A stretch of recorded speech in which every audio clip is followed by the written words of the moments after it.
السلام علیکم ورحمۃ اللہ۔ رجب، شعبان اور رمضان روحانی سیر و سلوک کے مہینے ہیں، کیونکہ یہ حرم زمانی ہے، ایک ہوتا ہے حرم مکانی، ایک ہوتا ہے حرم زمانی۔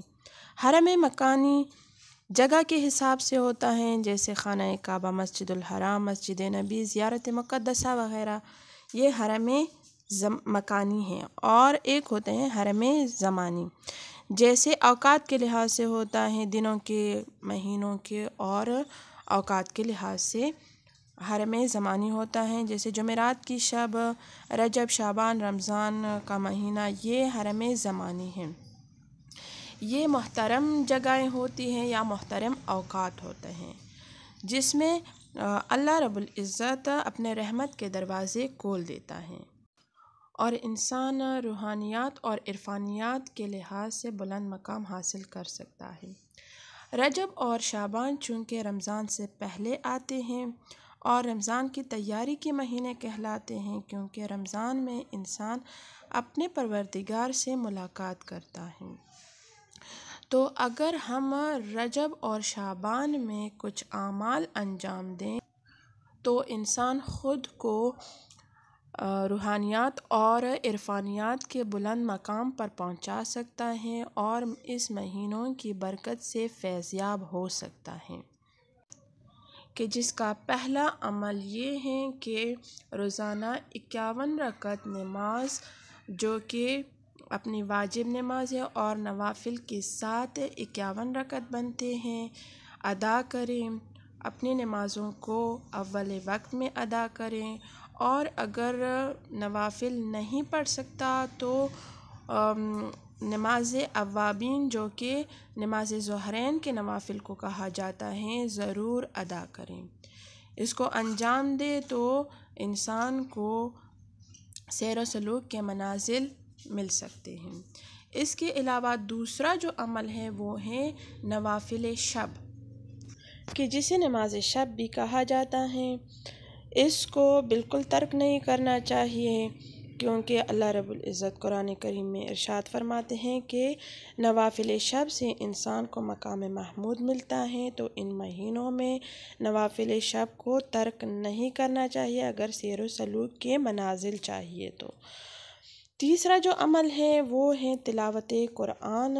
روزانہ تلاوت قرآن انسان کو روزانہ کرنا چاہیے، خصوصاً رات کے ٹائم کا بتایا گیا ہے کہ رات کے ٹائم تلاوت قرآن کرنا چاہیے، تو جتنا ہو سکے تلاوت قرآن اس مہینے میں کرنا چاہیے۔ چوتھا جو عمل ہے وہ ہے ذکر الہی، خصوصاً ذکر یونسیہ 500 مرتبہ یا 1000 مرتبہ ہر روز کرنے کی تاکید کی گئی ہے، کہ اس ذکر کو 500 مرتبہ یا 1000 مرتبہ ورد کریں۔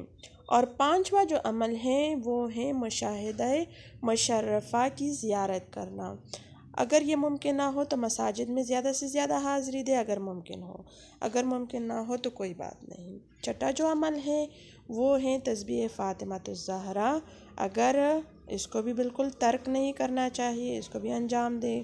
اس کے علاوہ ساتواں جو عمل ہے وہ ہے دعائے فرج، کہ اس کو بھی جتنا ممکن ہو سکے ہر روز تلاوت کریں، اس کو ذکر کریں۔ اور اس کے علاوہ آٹھواں جو عمل ہیں وہ ہیں کہ جمعے کے دن زیارت جامع کبیر پڑھیں، اور نواں عمل کہ قرآن کا ایک جز روزانہ پڑھیں۔ اگر سیر و سلوک کے منازل چاہیے تو ایک جز قرآن کا روزانہ پڑھنا چاہیے۔ اس کے علاوہ 10واں جو عمل ہے وہ ہے قبور پر جانا، یعنی قبرستان میں حاضری کرنا، اپنے مرحومین یا مومنین کی قبور پر حاضری کرنا، یہ 10واں عمل ہے۔ اور 11واں جو عمل ہے وہ ہے کہ روزانہ 70 بار کہیں استغفر اللہ و اسألہ التوبہ۔ رجب میں چونکہ زیادہ استغفار کی تاکید کی گئی ہے تو روزانہ 11 مرتبہ استغفر اللہ و اسألہ التوبہ کہیں۔ 12واں جو کام ہے کہ 70 مرتبہ استغفر اللہ الذی لا الہ الا هو الرحمن الرحیم الحی القیوم واتوب الیہ کہیں، یہ بھی ایک ذکر ہے کہ اس کو بھی پڑھنا چاہیے۔ اور 13واں عمل کہ صدقہ دے، جتنا ممکن ہو سکے اس مہینے میں زیادہ سے زیادہ صدقہ اور خیرات کریں۔ اور 14 جو عمل ہیں وہ ہیں کہ پورے مہینے میں 1000 بار کہیں کہ لا الہ الا اللہ ولا نعبد الا ایہ مخلصین لہ الدین ولو کرہ المشرکون، کہ یہ بھی ایک ذکر ہے، اس کو 1000 مرتبہ پورے مہینے میں پڑھنا چاہیے۔ 15واں جو عمل ہیں وہ زیادہ سے زیادہ درود شریف پڑھیں۔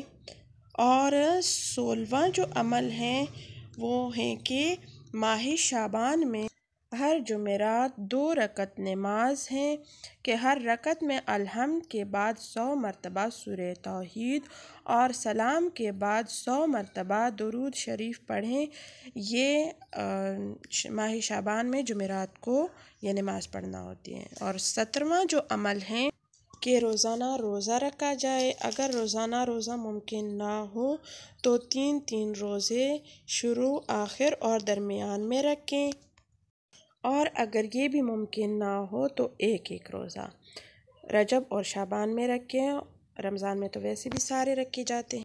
18واں اور آخری عمل یہ ہے کہ شعبان کے مہینے میں درود شعبانیہ پڑھیں کہ جس کے شرح دعائے شجرۃ النبویہ بھی کہا جاتا ہے۔ اس عمل کو انجام دیں اور اللہ تعالی ہم سب کو ماہ رجب، شعبان اور رمضان کی برکتیں نصیب فرمائے اور ہمیں روحانیات اور عرفانیات کے اعلیٰ مقام دکھائے۔ تو یہ وہ 18 اعمال ہیں کہ جس سے اللہ رب العزت کو خوش کیا جا سکتا ہے۔